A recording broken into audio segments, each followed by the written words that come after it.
जब से मोदी जी केंद्र में आए हैं, लगातार गन्ना किसानों की चिंता करने का काम कर रहे हैं। गन्ना किसान यदि मोदी जी की सरकार सत्ता में नहीं होती और ऐतिहासिक फैसले नहीं करती, अभी भी 55 लाख टन चीनी जो है निर्यात की गई है, एक्सपोर्ट की गई है। 40 लाख टन का बफर स्टॉक बनाने का काम किया गया है। 40 लाख मैट्रिक टन का बफर स्टॉक ही नहीं बनाया, इस मेरे ख्याल से आजादी के बाद का पहला ऐतिहासिक कदम था कि देश के घरेलू बाजार में भी 3100 रुपए क्विंटल से चीनी नीचे नहीं बिकेगी। और ये आप सबको ध्यान होगा कि मोदी जी के आने से पहले यूपीए की सरकार का जब लास्ट ईयर था तो उन्होंने 40 लाख मैट्रिक टन रासुगर ब्राजील से आयात की थी। देश को आवश्यकता नहीं थी, नियम यह था विद इन 3 मंथ्स रिफाइंड करके वो वापस करनी थी। लेकिन कैबिनेट में फैसला करके नियम बदला उस सरकार ने और उसको देश में खपाने का 1.5 साल तक काम किया। और जब मोदी जी की सरकार आई तो 2300 रुपए क्विंटल चीनी थी, 23 रुपए किलो। चीनी मिल मालिकों ने चाबियां फेंक दी थी। 2-2 साल तक के पेमेंट बकाया थे। आज एफआरपी का 91,000 करोड़ में 86,000 करोड़ का पेमेंट हो चुका है। ज्यादातर पेमेंट हो रहे हैं, लेकिन मालिकों ने चाबियां फेंक दी थी। 2-2 साल तक के पेमेंट बकाया थे। आज एफआरपी का 91,000 करोड़ में 86,000 करोड़ का पेमेंट हो चुका है। ज्यादातर पेमेंट हो रहे हैं, लेकिन 13-14 में जब सरकार यूपीए की थी 38 करोड़ लीटर प्रति वर्ष उसका प्रोडक्शन हो रहा था।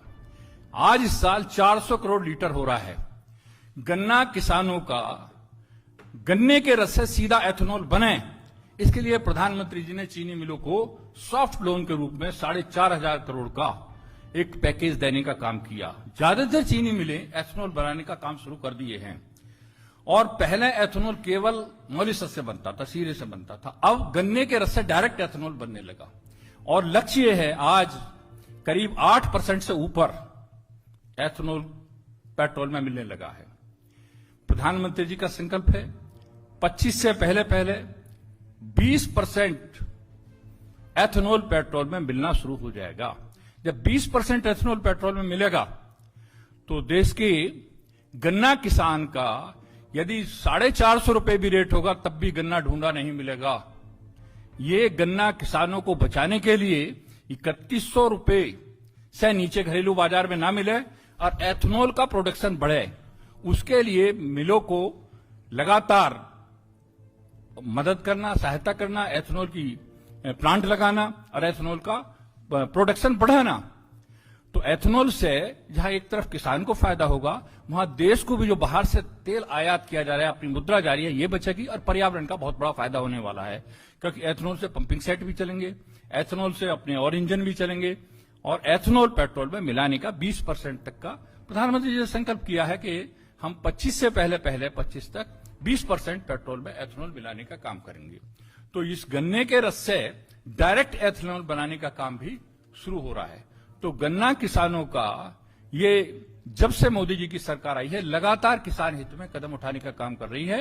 वरना किसान की हालत ये थी, मुझे ध्यान है 14-15 में मैं प्रदेश का अध्यक्ष था उत्तर प्रदेश में किसान मोर्चे का। 2-2, 3-3 साल तक के गन्ने के पेमेंट बकाया थे। आज ये स्थिति कहीं भी नहीं है। प्रोडक्शन भी बढ़ा है, पेमेंट भी बढ़े हैं और कोई भी ये स्थिति उस समय मजबूरी थी। मिल मालिक कहते थे चीन सरकार चला ले, हम नहीं चलाते। बहुत चीनी मिल बंद हो गई थी। पिछली सरकारों ने बहुत सी चीनी मिलें नीलाम कर दी थी, लेकिन आज सब चीनी मिलें वो चली हैं। कुछ की कैपेसिटी बढ़ाने का काम किया है, नई चीनी मिलें भी लग रही हैं और एथेनॉल के नए प्लांट भी लग रहे हैं। तो इससे गन्ना किसान को बहुत बड़ा लाभ होने वाला है। मैं प्रधानमंत्री जी को, केंद्र की सरकार को बहुत धन्यवाद देना चाहता हूं, बधाई देना चाहता हूं। उन्होंने किसान हित में बहुत बड़ा कदम उठाने का काम किया है। क्योंकि एक तरफ लागत जो बढ़ रही थी, जैसे फर्टिलाइजर्स पे 140% बढ़ा, नॉन यूरिया जितने फर्टिलाइजर्स थे, केमिकल फर्टिलाइजर्स, उस पर 1200 रुपए की सब्सिडी देने का काम किया। डीएपी पर जो 2400 रुपए रेट उसका इंटरनेशनल मार्केट में है, 1200 रुपए केंद्र दे रहा है, लेकिन किसान का 1 रुपया भी नहीं बढ़ा। एक तरफ लागत को रोकने का काम कर रहे हैं, दूसरी तरफ किसानों को अच्छी मूल्य देने का काम कर रहे हैं। सबको मालूम है स्वामीनाथन की रिपोर्ट तो 2006 में आ गई थी, लेकिन मोदी जी के आने के बाद ही उसको लागू किया गया, वरना ठंडे बस्ते में पड़ी हुई थी। हम लोगों ने, माननीय मोदी जी की सरकार ने और एमएसपी के दामों पर भारी खरीद की है। यदि इस साल की खरीद भी देखेंगे, चाहे गेहूं की खरीद हो, धान की खरीद हो, दलहन की खरीद हो, तिलहन की खरीद हो, सब पिछली सरकारों से कई गुनी ज्यादा खरीदें हुई हैं।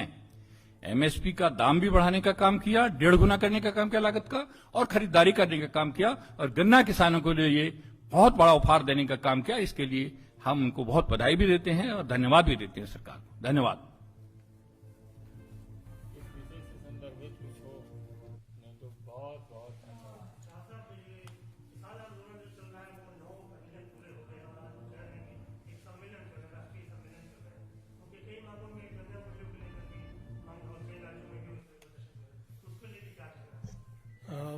देखिए, पहले से ये कहा गया है कि किसानों के कंधे पे बंदूक रख के जो विपक्षी राजनीतिक दल हैं, जो भारतीय जनता पार्टी के वैचारिक विरोधी हैं, वो लगातार किसानों के कंधे पे बंदूक रख के राजनीति कर रहे हैं। और अब तो देखने में ये आ रहा है कि जो राजनीतिक दलों के कार्यकर्ता हैं विपक्षियों के, उनके कार्यकर्ता अब किसान का भेष धारण करके आंदोलन में लगे हैं। देश का किसान काम कर रहा है। देश का किसान देश के यशस्वी प्रधानमंत्री माननीय नरेंद्र मोदी जी का निरंतर आभार व्यक्त कर रहा है, क्योंकि जो कार्य 65 साल में कभी कांग्रेस के रहते हुए, अन्य दलों के रहते हुए नहीं हुआ, वो 7 वर्ष में माननीय मोदी जी ने किसानों के हित के लिए किया है। बहुत बहुत एक सवाल यह भी है कि जिस तरह से एमएसपी बढ़ाया गया 5 रुपए, किसान जो नेता और शिकायत है वहां बैठे हुए उसे काफी नहीं मानते। उनका कहना है कि कई राज्यों में इससे ज्यादा पैसा मिलता है। ऐसा है, कई राज्य ऐसे हैं जो स्टेट एडवाइजरी प्राइस देते हैं, जिनमें उत्तर प्रदेश है, हरियाणा है, पंजाब है। और एफआरपी जो है ये राष्ट्रीय स्तर पर बढ़ा है, स्थानीय स्तर पर प्रदेश अपनी जो उसकी अपनी जो स्टेट की प्राइस है वो देंगे, घोषित करेंगे। तो जब स्टेट की घोषित होगी तब वो क्या प्रतिक्रिया करते हैं देखना यह है। अभी तो बढ़ाया है, वो कैसे कहते हैं नाकाफी है। केंद्र का 5% का बढ़ाना, 5% का मतलब 10% में यदि 0.1% रिकवरी बढ़ती है चीनी की, तो ₹2.90 अपने आप बढ़ जाएगा। और मैंने बताया चीनी 12% से भी ऊपर तक की रिकवरी बहुत सी मिलों की है।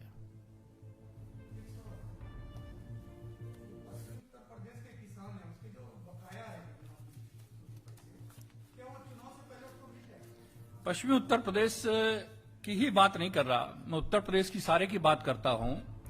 उत्तर प्रदेश में 85% चीनी मिलों पेमेंट कर चुकी है। एक भी चीनी मिल ऐसी नहीं मिलेगी जिसका पिछले साल का बकाया हो। हां, 3 ग्रुप ऐसे हैं, मुझे नाम लेने में भी कोई संकोच नहीं है। बजाज ग्रुप है, मोदी ग्रुप है।